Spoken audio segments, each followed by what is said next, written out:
Philip, thank you so much for being with us. Now, ahead of Macron's announcement last night, the Prime Minister Jean Castex held a series of meetings with the heads of all France's political parties. Are they united on this plan? Well, one would like to think that in times of a national emergency like this one and a pandemic, that all parties would come together to work out a plan with which they could all move forward. Unfortunately, that is not the case here in France, where there's been widespread criticism from all the opposition parties over the way the government has been handling the coronavirus pandemic, not only now, but since it first broke out at the beginning of this year. Earlier this week, as you said, there was a meeting with the Prime Minister, Jean Castex, and the heads of all the main opposition parties.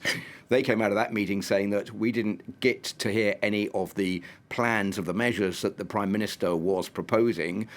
He only asked us what we thought they should do, and there was really no discussion about that at all. So Christian Jacob, the head of the right-wing Republican Party, described the meeting as hallucinating and a cross between improvisation and panic. Olivier Faure of the Socialist Party said it was surrealist, and instead of bringing everyone together, it was exactly the opposite. And Marine Le Pen of the National Rally, formerly the National Front, of course, in France, said the government had reacted to the sanitary crisis in a totally erratic manner, with no anticipation and no strategy. So there is little support from the opposition towards what Emmanuel Macron has announced, i.e. a new lockdown for a month. Even within his inner circle, Francois Bayrou, who was part of his government to begin with, has said he's against the idea of a nationwide lockdown for a month.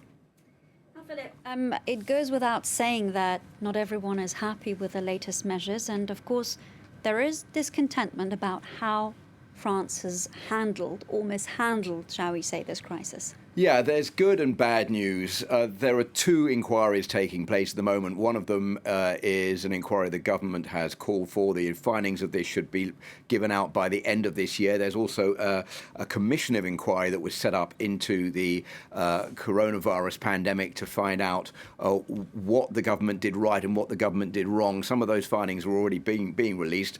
On the good side, positive, they say that the French hospitals coped very well during the first wave. Everyone received treatment. It was difficult in some hospitals, but no one was denied treatment when they were suffering from the coronavirus. And also, it's welcomed the setting up of a scientific council to propose sanitary measures and to manage the social and economic consequences of the COVID-19 pandemic. But on the negative side, a lot of criticism over mixed messages, confusion from the government over the wearing of masks. Should they be worn or not? The earlier message was no, they're not needed. And then that suddenly changed to yes, they must be needed, or they are needed and they must be worn. I suppose that's global, right? Well, I think that basically it was because they didn't have the masks.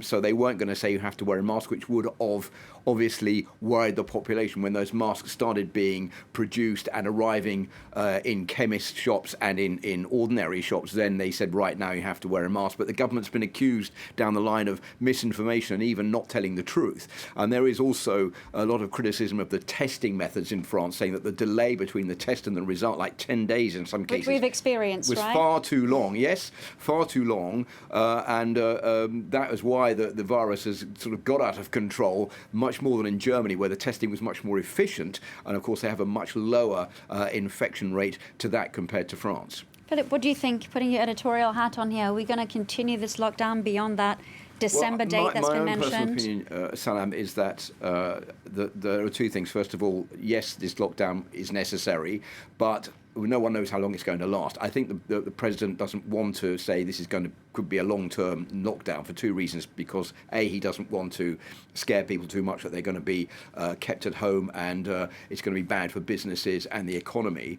And the second reason is that there's a lot of hope that this might come to an end before Christmas, and we'll all be able to spend Christmas together. But if you examine the bottom line, which is don't mix with people, don't see your grandparents, don't bring your children to visit them, don't gather in small groups inside. That is what everyone is going to do at Christmas. So it's hard to imagine that from locking the country down, they're going to open up and say everyone can celebrate Christmas together with their families in small groups, and then say in January, well, now we've got to lock down again because the virus has peaked again as a result of the activity over Christmas. I hope I'm proved wrong, I really do. I hope so but too. I think that is round a and strong round circles we possibility. go, it seems, for the time being. And of course, if the lockdown continues through to Christmas, we'll see a greater impact on the country's economy, which is already in crisis. Philip Turle, thank you now for being with us this Thursday. Thank you for watching.